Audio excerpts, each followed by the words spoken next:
నమస్కారం, అహల్య న్యూస్ కి స్వాగతం. ఈనాటి వార్తలు. పట్టిసీమ నుంచి గోదావరి జలాలు కృష్ణమ్మ చెంతకు చేరి ఈ డెల్టాను సస్యశ్యామలం చేస్తున్నాయని సీఎం చంద్రబాబు నాయుడు అన్నారు. శ్రీశైలం, నాగార్జున సాగర్లకు కృష్ణా నది నుంచి నీటి ప్రవాహం తగ్గిందని తెలిపారు. ఎన్టీఆర్ జిల్లా ఇబ్రహీంపట్నంలోని కృష్ణ గోదావరి జలాల పవిత్ర సంగమం వద్ద జలహారతి కార్యక్రమంలో ముఖ్యమంత్రి చంద్రబాబు నాయుడు పాల్గొన్నారు. సంప్రదాయ దుస్తుల్లో కృష్ణవేణి గోదావరి నదుల సంగమ ప్రాంతంలో ప్రత్యేక పూజలు నిర్వహించి జలాలకు పుష్పమాల, వస్త్రాలు, పసుపు, కుంకుమ సమర్పించారు. కృష్ణ గోదావరి పవిత్ర సంగమం వద్ద జలహారతి ఇచ్చారు. ఆపై ప్రముఖ ఇంజనీర్ కేఎల్ రావు 124వ జయంతి సందర్భంగా ఆయన చిత్రపటానికి పూలమాలలు వేసి నివాళులు అర్పించారు.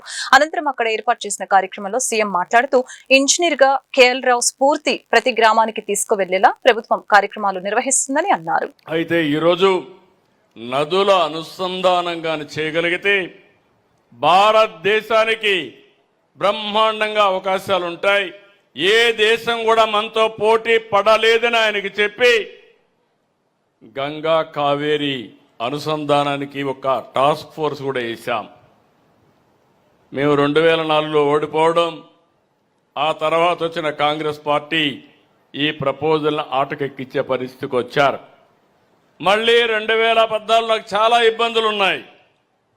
ఆర్థికంగా వెసులుబాటు లేదు, నాకు ఆఫీసు కూడా లేదు. ఎస్సీ ఆఫీసు విజయవాడలో నా క్యాంప్ ఆఫీసు, బస్సే నా బస, అందులోనే పడుకునేవాడిని. అక్కడి నుంచి పనిచేశాం. కానీ పట్టుదలతో ఈ కృష్ణా డెల్టాకు న్యాయం జరగాలనే ఉద్దేశంతో సంవత్సరంలో పట్టిసీమ పూర్తి చేసి నీళ్లు తీసుకొచ్చి కృష్ణా డెల్టాను కాపాడిన ఘనత ఆ రోజు తెలుగుదేశం పార్టీ ఎన్డీఏ ప్రభుత్వం. 80 టీఎంసీ నీళ్లు, 13 లక్షల ఎకరాలు స్టెబిలైజేషన్. కృష్ణవేణి నీలం రంగు, అదే గోదావరి అరుణవర్ణం. అది రెడ్గా ఉంటుంది, ఇది బ్లూగా ఉంటుంది. రెండు కలిపి గోల్డ్గా తయారైంది, బంగారంగా తయారయ్యే పరిస్థితి వచ్చింది. కలర్లు కూడా బంగారు కలరే. ఈరోజు గోదావరి ఎప్పుడు కూడా అన్ని అడవుల నుంచి మొత్తం పారుతూ వస్తుంది. ఆకులు, మెడిసినల్ వాల్యూ ఉండే ప్లాంట్స్ అన్నీ కరుస్తూ వస్తాయి. దానివల్ల సారవంతమైన నీళ్లు వస్తాయి. ఎప్పుడు గోదావరి నీళ్లు కృష్ణాకు వస్తే రైతులకు ఆ సంవత్సరం పండగే 20% ప్రొడక్టివిటీ పెరుగుతుందంటే అతిశయోక్తి కాదని కూడా మీ అందరికీ తెలియజేస్తున్నా. ఈ సంవత్సరం మీరు ఒక్కసారి గుర్తుపెట్టుకోవాలి. ఈ రాష్ట్రంలో చాలా సార్లు మనం చూస్తే కరువు వచ్చే పరిస్థితి వచ్చింది. ఓసారి వరదలు వచ్చి కనీసం 40 ఏళ్ళు. రామాయపట్నం పోర్టుని ప్రైవేటీకరిస్తున్నారన్న ప్రచారం పూర్తిగా అవాస్తవమని రాష్ట్ర మంత్రి బీసీ జనార్దన్ రెడ్డి స్పష్టం చేశారు. పబ్లిక్ ప్రైవేటు పార్ట్నర్షిప్ అంటే ప్రభుత్వ ఆస్తుల విక్రయం కాదని, పోర్టు యాజమాన్యం, భూమి విధానపరమైన నియంత్రణ పూర్తిగా ప్రభుత్వ ఆధీనంలోనే ఉంటాయని తెలిపారు. ఈ విధానం ద్వారా పెట్టుబడులు, పరిశ్రమలు, ఉపాధి అవకాశాలు పెరిగి రాష్ట్రానికి దీర్ఘకాలిక ఆదాయం సమకూరుతుందని తెలియజేశారు. ప్రతి 20 రోజులకు ఒకసారో 15 రోజులకు ఒకసారో రామాయపట్నం లాస్ ఇచ్చేస్తాము. ఒక టైంలోనేమో ప్రభుత్వం ఆస్తి ప్రైవేటు ప్రాపర్టీ, పోర్టులు, హార్బర్లు.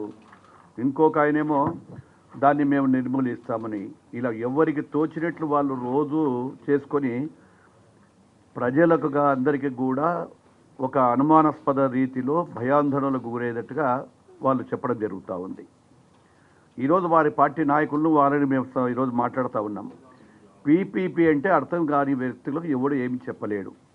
పబ్లిక్ ప్రైవేట్ పార్ట్నర్షిప్ అంటే పోర్టులను అమ్మేయడం కాదు, ప్రైవేటీకరణ కాదు. ప్రభుత్వ హక్కులు ఎక్కడ కూడా మేము వదులుకోవడం లేదు.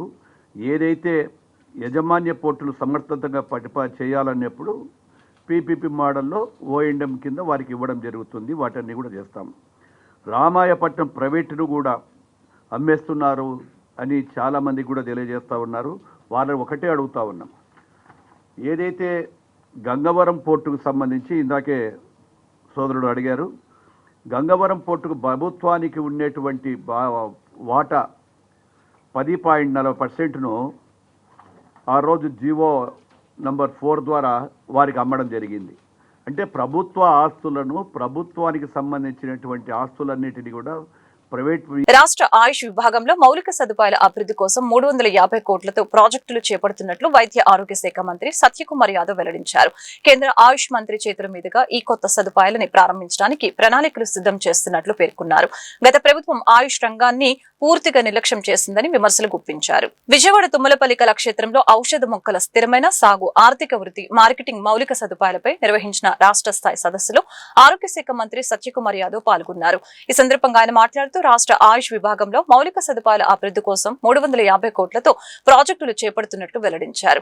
అలాగనే తిరుపతి, గిద్దలూరు, నందిగామ, తెనాలి, టెక్కలి, రంపచోడవరంలో ఒక్కొక్కటి 20 కోట్ల చొప్పున ఇంటిగ్రేటెడ్ ఆయుష్ ఆసుపత్రుల్ని నిర్మిస్తున్నామని, రాష్ట్ర వ్యాప్తంగా 1500కి పైగా ఆయుష్ డిస్పెన్సరీలను ఆధునీకరించామని తెలియజేశారు. గత ప్రభుత్వం ఆయుష్ రంగాన్ని పూర్తిగా నిర్లక్ష్యం చేసిందని విమర్శించిన మంత్రి ప్రస్తుత ప్రభుత్వం రోగాల నివారణకు ప్రాధాన్యం ఇచ్చే ఆరోగ్య విధానాన్ని అమలు చేస్తుందని తెలియజేశారు. రైతులు, విద్యార్థులు ఆయుష్ రంగంలోని ఈ అవకాశాలని సద్వినియోగం చేసుకోవాలని కోరారు. హోమియో ఒక కొత్త మినిస్ట్రీని తీసుకురావడం జరిగింది. మన రాష్ట్రంలో కూడా మీరు ఈ రాష్ట్ర చరిత్రలో ఏ నాడు జరిగిన విధంగా 350 కోట్లతో ఇవాళ ఆయుష్కు సంబంధించిన నిర్మాణ పనులు జరుగుతున్నాయి. 350 కోట్లతో ఆంధ్రప్రదేశ్ ఆవిర్భావం జరిగిన తర్వాత ఈ 10 సంవత్సరాల్లో కేవలం 100 కోట్లు మాత్రమే ఆయుష్ సంస్థలకి ఖర్చు పెట్టడం జరిగితే, కేంద్ర ప్రభుత్వం నుంచి మనం నిధులు తెచ్చుకోగలిగితే మనం 2 సంవత్సరాలనే 350 కోట్లతో ఇవాళ ఆయుష్ సంబంధించిన పనులు చేయగలుగుతున్నాం. నేను విమర్శలు చేయదలుచుకోలేదు, రాజకీయ విమర్శలు చేయడం నా ఉద్దేశం కూడా కాదు. కానీ 2019 నుంచి 24 దాకా కనీసం కేంద్ర ప్రభుత్వానికి స్టేట్ యాన్యువల్ యాక్షన్ ప్లాన్ కింద ప్రతిపాదనలు పంపించి ఇదో మా ఆయుష్ సంస్థలకు కావాల్సిన నిధులు మీరు ఇవ్వండి.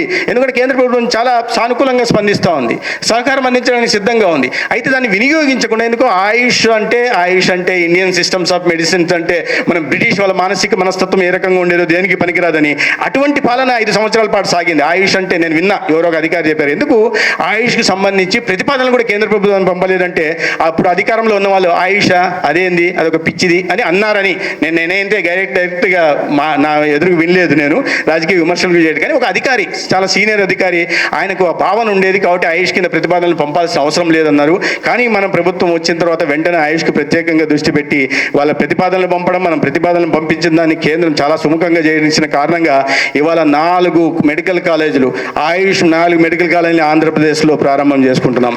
ఒకటి నా నియోజకవర్గం ధర్మవరంలో ఒక ఆయుర్వేద మెడికల్ కాలేజీని మంజూరు చేశాం. తొందరలోనే దానికి భూమి పూజ చేసి పని మొదలు పెడతాం. ఇంద్రకీలాద్రిపై కనకదుర్గమ్మ ఆషాఢ మాససారి సమర్పణ ఉత్సవాలు భక్తి శ్రద్ధలతో ప్రారంభమయ్యాయి. ఉత్సవాలలో భాగంగా మొదటి రోజు ఉదయం దేవస్థానం వైదిక సిబ్బంది, స్థానాచార్య ప్రధాన అర్చకుల ఆధ్వర్యంలో అమ్మవారికి తొలిసారిను సమర్పించారు.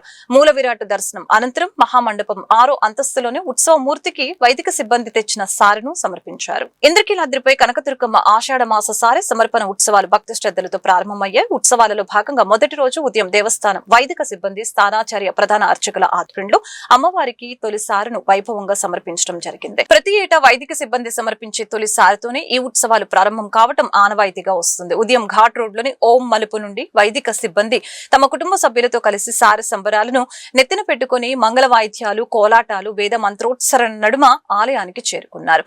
చినరాజగోపురం వద్దకు చేరుకున్న వైదిక బృందానికి ఆలయ కార్యనిర్వహణాధికారి వికే నాయకు, దేవస్థానం సిబ్బంది, ధర్మకర్తల మండలి సభ్యులు ఘన స్వాగతం పలికి ఆలయంలోకి తోడుకొని వెళ్లారు. మూల విరాట్ దర్శనం అనంతరం మహామండపం 6వ అంతస్తులోని ఉత్సవమూర్తికి వైదిక సిబ్బంది తెచ్చిన సారను సమర్పించారు. ఈ సందర్భంగా అర్చకులు అమ్మవారికి ప్రత్యేక పూజలు చేశారు.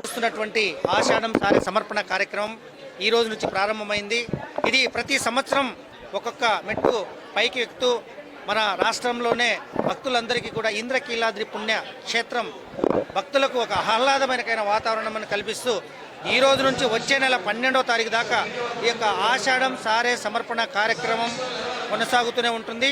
ఇదే నెలలో మనకు ఈ రోజు నుంచి 24వ తారీఖు దాకా ఈ 9 రోజులు కూడా గుప్త నవరాత్రులు అంటే వారాహి నవరాత్రులు అనే కార్యక్రమం కూడా మా వైదిక కమిటీ సభ్యులు అది గుప్తంగా చేసుకుంటారు, భక్తులతో సంబంధం లేకుండా.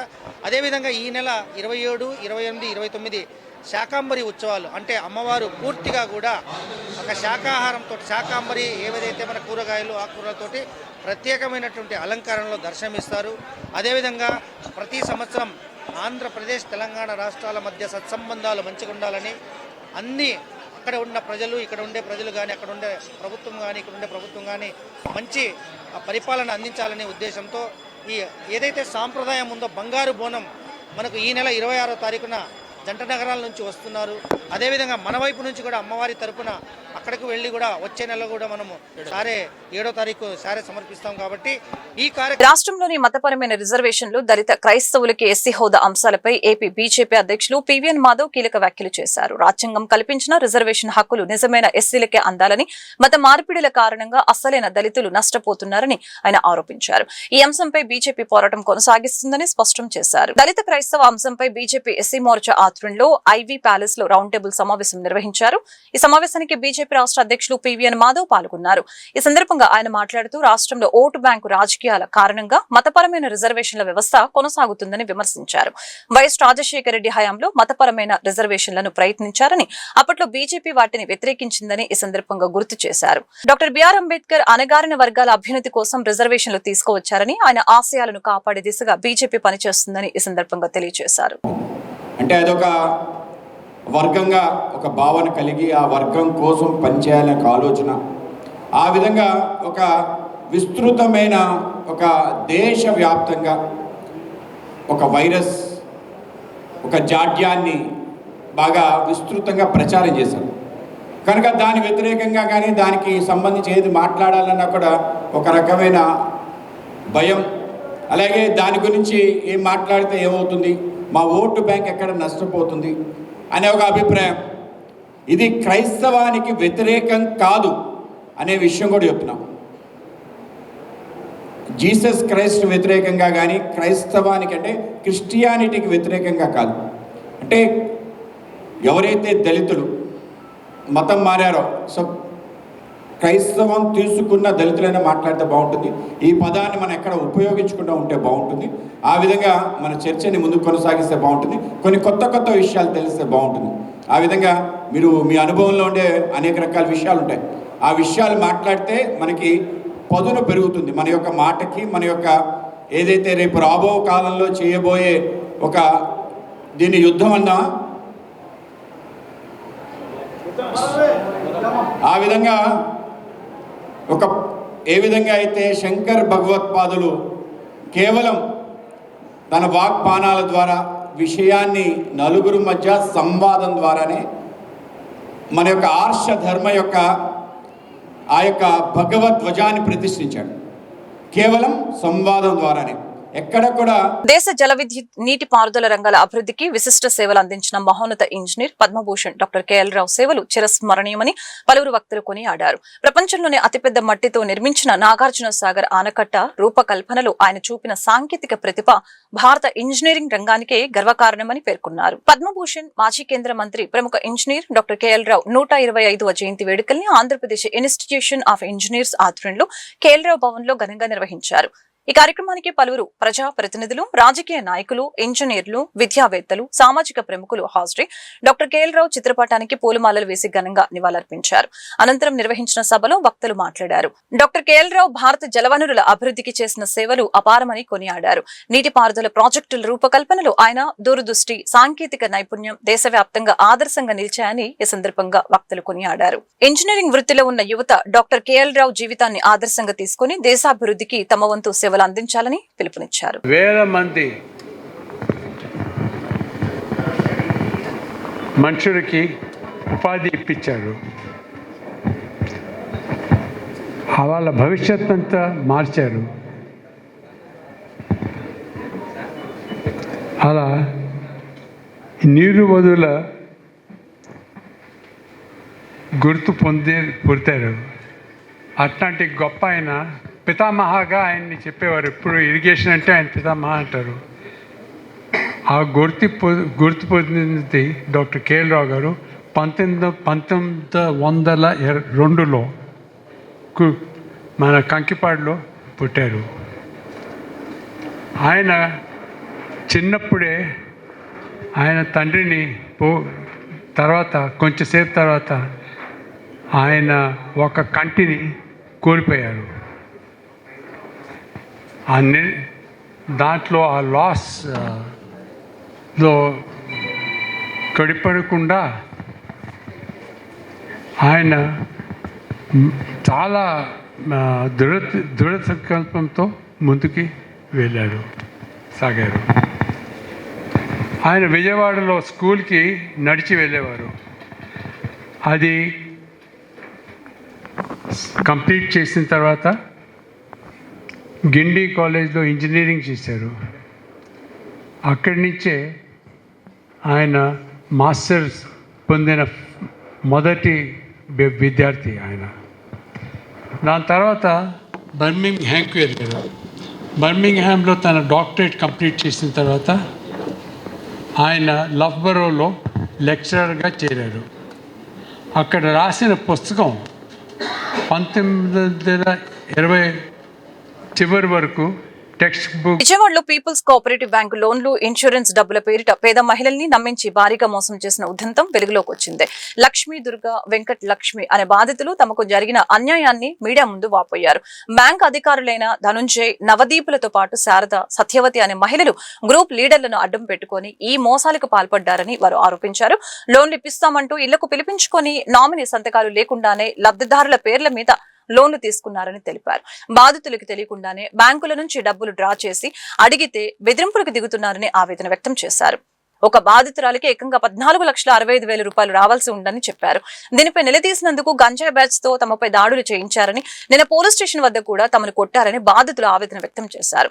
భర్త చనిపోయిన వెంకట లక్ష్మి అనే మహిళకు రావాల్సిన ఇన్సూరెన్స్ డబ్బుల్ని కూడా హెడ్ ఆఫీస్ చుట్టూ తిప్పించి చివరకు చేతిలో నుంచి లాక్కున్నారని ఆరోపించారు. నా పేరు లక్ష్మీ దుర్గా. ముందు నమస్కారం అండి. నా పేరు లక్ష్మీ దుర్గా. మాది పీపుల్స్ కోఆపరేటివ్ బ్యాంకులో మేము లోన్ తీసుకున్నాం. ఇక ఈ లీడర్గా నేను ఉన్నానండి, గ్రూప్ లీడర్గా. ఈమె భర్త చనిపోయాడు. ఈ ఇన్సూరెన్స్ కొంచెం తక్కువ కాకమా, ఇక ఈ ఇన్సూరెన్స్ డబ్బులు, ఈ భర్త చనిపోయిన ఇన్సూరెన్స్ డబ్బులు రాలేదు. మేము కాళ్ళకి చెప్పులు అరిగిపోయేటట్టు పీపుల్స్ చుట్టూ, హెడ్ ఆఫీస్ చుట్టూ పిచ్చుకుక్కలాగా తిరిగాము. ఎవ్వరు మమ్మల్ని పట్టించుకునే వాళ్ళు లేరు. ఎవరు పట్టించుకోకపోయినా సరే మేము అయినా సరే అలాగే తిరిగి మాకు అడ్రస్ కూడా ఎవరు చెప్పలేదు. మేము రాగే పార్క్ కాడ నుంచి బెంచ్ సర్కిల్ వరకు కాళ్ళ నడక మీద చెప్పులు అరిగిపోయేటట్టు 4 రోజులు ఎర్ర టెండలో 4 రోజులు అలాగే తిరుగుతూనే ఉన్నాం. ఎప్పుడుకో పట్టుకున్న కాడ మేము వీళ్ళు ముందు ఇన్సూరెన్స్ డబ్బులు ఎందుకు రాలేదు, అసలు ఏం జరిగింది అంటాం. ఒకసారి సార్లు లేరంటే ఒకసారి అసలు మీరు ఇక్కడికి వచ్చి మాట్లాడమాకండి, మీరు ఎక్కడైతే లోన్ తీసుకున్నారో అక్కడికి వెళ్ళి మాట్లాడమని ఒకసారి. అట్లా 4 సార్లు తిప్పారు. బయటకు తర్వాత సత్యనారాయణపురం అక్కడికి వెళ్ళి అడిగితే ఆయన అంటే మిమ్మల్ని హెడ్ ఆఫీస్కి ఎవరు వెళ్ళమన్నారు, మీరు హెడ్ ఆఫీస్కి వెళ్ళి మాట్లాడతాం ఏంటి, ఇక్కడికి వచ్చి మాట్లాడని ఆయన అన్నాడు. ధనుంజయ్ ఆయన పేరు అని మమ్మల్ని ఏమని నన్ను ఇద్దరిని చేయిపెట్టి ఇలా తోసాడు. ఆ మాట మేము మళ్ళీ మన శుక్రవారం నాడు వెళ్ళాం. మన ఈ అన్నతో పాటు కలిసి మాకు ఇట్లా అన్యాయం జరిగిందని అంటే, సరే రాండమ్మని నేను మాట్లాడతానంటే అన్నయ్య మేము వెళ్తే మేము అసలు సార్ కలిసి మాట్లాడి ఇలా జరిగింది సార్ అంటే, నేను ఈ పరిష్కారం గురించి మేము ఆలోచిస్తామా, మేము మాట్లాడతామమ్మా అన్నారు. నిన్న స్టేషన్లో నేను లేను. నేను బేరానికి వెళ్తే నువ్వు లోన్ కట్టావా ఏంటి, నువ్వు లోన్ కట్టుకున్నా మేము కట్టాము, మేము నా చేతి డబ్బులు వేసుకొని కట్టాము. ఏరువు జగదీశ్వరి కోటిరెడ్డి మెమోరియల్ ట్రస్ట్ ఆధ్వర్యంలో పలు సేవా కార్యక్రమాలు జరిగాయి. ఈ మేరకు 1600 మంది విద్యార్థులకు 55 లక్షల విలువైన మెరిట్ స్కాలర్షిప్లు పంపిణీ చేశారు. బుధవారం పలకలూరులో ఏర్పాటు చేసిన కార్యక్రమంలో వైఎస్ఆర్సీపీ రాష్ట్ర కోఆర్డినేటర్ సజ్జల రామకృష్ణారెడ్డి ముఖ్య అతిథిగా హాజరై విద్యార్థులకి స్కాలర్షిప్లు అందజేశారు. కార్యక్రమంలో ఎమ్మెల్సీ లీలాపిరెడ్డి, వైఎస్ఆర్సీపీ లీగల్ సెల్ రాష్ట్ర అధ్యక్షులు మనోహర్ రెడ్డి, ప్రతిపాడు ఇన్ఛార్జి బలసాని కిరణ్ కుమార్, నిర్వాహకులు పోలూరి వెంకటరెడ్డి, ఏరువ సాయిరం తదితరులు పాల్గొన్నారు. నేను అమెరికా వెళ్లే ముందు ఈ ఊర్లో హై స్కూల్ లేకపోతే నేను వెళ్ళిన తర్వాత కట్టిస్తాను అని ప్రామిస్ చేశాను ఊర్లో. దాని తర్వాత అప్పుడు నాకు ప్రామిస్ చేసినప్పుడు నాకు 2 లక్షలు అప్పు ఉంది ఇంట్లో, నాన్నగారు చనిపోయినారు. అయినా కూడా ఆ ఊర్లో స్కూల్ లేదు అన్న నాకు చిన్నప్పుడు యొక్క బాధలు గుర్తుండి చేస్తాను అని చెప్పి ప్రామిస్ చేసి వెళ్ళాను. ఎలా చేస్తానో నాకు తెలియదు ఆ రోజు, బట్ సంకల్పం ఆ రోజు నాకు దేవుడు నాతో ప్రామిస్ చేయించాడు. సో అలాగే నేను యుఎస్ వెళ్ళి ఫస్ట్ నా 2 లక్షల అప్పు తీర్చుకొని, దాని తర్వాత స్కూల్కి ప్రామిస్ చేసినట్టు స్థలం కోసం అక్కడ మా అమ్మ మాకు చాలా హెల్ప్ చేసింది. మా అమ్మ, మా సిస్టరు, మా బావగారు వాళ్ళందరూ ఆ స్థలాన్ని సేకరించడానికి చాలా కష్టపడి మొత్తానికి స్థలాన్ని కొని మేమే దాన్ని కట్టించాం. స్కూల్ కట్టించడానికి చాలామంది హెల్ప్ చేశారు డబ్బులు, అది మా ఒక్కళ్ళకి చెప్పుకోకూడదు. సో అలా స్కూల్ కట్టించిన తర్వాత మళ్ళీ ఇంకేం చేయొచ్చు అంటే స్కాలర్షిప్స్ ఇవ్వాలి, చాలామంది పేద విద్యార్థులు ఉన్నారని అప్పటి నుంచి 99, 2000 నుంచి ఫస్ట్ మా ఊర్లో వరకు మొదలుపెట్టాం. మా ఊర్లో 2 స్కూళ్ళు ఉన్నాయి, హై స్కూలు, ప్రైమరీ స్కూల్. అలా మొదలు పెడుతూ 2012కి నాకు కొంచెం ఫైనాన్షియల్ క్యాపబిలిటీ బెటర్ అయిన తర్వాత మన ఊరే కాదు ఇంకా చుట్టుపక్కల కూడా తీసుకోవచ్చు అని చెప్పి అట్లా 10-12తో మొదలైతే ఈరోజు 52 స్కూల్స్కి మనం ఈరోజు వాళ్ళకి, అలాగే intermediate, BTech, degree, BSc, MTech లేకపోతే ఎంబీబీఎస్ వీళ్ళందరికీ కూడా మనం అదర్ స్టూడెంట్ కేటగిరీలో మనం ఈరోజు 53 లక్షలు ఈ సంవత్సరం మనం డిస్ట్రిబ్యూట్ చేస్తాం. అలాగే లాస్ట్ ఇయర్ నేను పర్సనల్గా ఇచ్చింది 33 లక్షలు పర్సనల్గా ఈవెంట్ రోజు. ఆ ఈవెంట్ తర్వాత నుంచి ఈ రోజు వరకు 26 మంది స్టూడెంట్స్కి నేను పర్సనల్గా 36 లక్షలు వాళ్ళ కాలేజీలకు కానీ ఏది కానీ పే చేశాను. టోటల్గా 66 lakhs పర్సనల్ ఫండ్ మాది లాస్ట్ ఇయర్ నుంచి ఈ రోజు వరకు డిస్ట్రిబ్యూట్ అయ్యింది. ఈరోజు 53 lakhsతో మళ్ళీ మొదలవుతాం టోటల్ ఫండ్స్తో. అందులో ఇక్కడి నుంచి ఇంక మళ్ళీ నెక్స్ట్ ఇయర్ మనం చూద్దాం ఎంత వెళ్తుందో ఏంటనేది.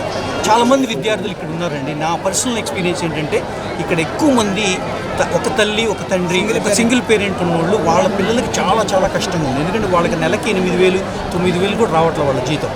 వాళ్ళ 2 పిల్లల్ని పెంచడం, వాళ్ళకి 40,000-50,000 కాలేజ్ ఫీజులు కట్టడం ఈజ్ అవుట్ ఆఫ్ పాసిబిలిటీ. వాళ్ళని మేము తీసుకుని కంప్లీట్ ఫీజులు పేరు మీద ప్రతి సంవత్సరం ఇచ్చేలానే ఈ సంవత్సరం కూడా హీరో సాయిరామ్ గారు. కాకపోతే చిన్న విషయం ఏంటంటే కుటుంబం విషాదంలో ఉన్నప్పటికీ కూడా, ఎందుకంటే 6 రోజుల క్రితం హీరో జగదీశ్వర్ గారు మరణించడం జరిగింది. అయినప్పటికీ కూడా సంకల్పం బలంగా ఉండటం మూలంగా ఎంతమంది చెప్పినా కూడా ఒక మంచి కార్యక్రమాన్ని మనం చేస్తున్నాం. దీన్ని ఆపటం సరైన పద్ధతి కాదు. ఆల్రెడీ మనం పోస్ట్ పోన్ చేసాం, మళ్ళీ పోస్ట్ పోన్ అయితే ఇబ్బంది పడతారు విద్యార్థులు అని చెప్పి విద్యార్థుల యొక్క మీద ప్రేమతో, విద్యార్థుల యొక్క పట్ల అంకిత భావం ఉన్నటువంటి సాయిరామ్ గారు ఈ రోజున సుమారుగా 53 లక్షలు అయితే ఈరోజు ఉపకార వేతనాలు ఇవ్వడం జరుగుతుంది. ప్రతి నెల కూడా 1 లక్ష రూపాయలు ఒక 20 నుంచి 25 మంది విద్యార్థులకు ప్రతి నెల ఇచ్చే కార్యక్రమం. టోటల్గా సంవత్సరానికి వచ్చి మాకు చెప్పకుండా దాదాపుగా ఇంకొక 20 లక్షలు ఇస్తారని నాకు తెలుసు. ఎన్ని కుటుంబాలు చెప్పకుండా టోటల్గా 1 కోటి రూపాయల దాకా ప్రతి సంవత్సరం ఖర్చు పెట్టేటటువంటి ఉన్నతమైనటువంటి మనస్సును ఇచ్చినటువంటి దేవునికి, అలాగే సాయిరామ్ మళ్ళీ ప్రతి సంవత్సరం అంటే మా ఫ్యామిలీ ఉన్నంతకాలం ఈ కార్యక్రమాన్ని కొనసాగించాలా అనే ఒక ఉద్దేశంతో సాయిరామ్ ఉన్నాడు. కాబట్టి ఆ సాయిరామ్కి దేవుని యొక్క ఆశీస్సులు, మా కుటుంబం ఆశీస్సులు ఎప్పుడూ ఉంటాయని తెలియజేసుకుంటూ, రాబోయే రోజుల్లో విద్యార్థులు కూడా ఇదే విధంగా స్కాలర్షిప్స్ ఇచ్చేదానికి ప్రయత్నం చేయాలని, స్కాలర్షిప్ తీసుకున్న విద్యార్థులు ఆ విధంగా ఉన్నత స్థానానికి చేరుకొని. ఈ వార్తలు ఇంతటితో సమాప్తం. మరొక బులెటిన్ మళ్ళీ కలుగుతాం. నమస్కారం.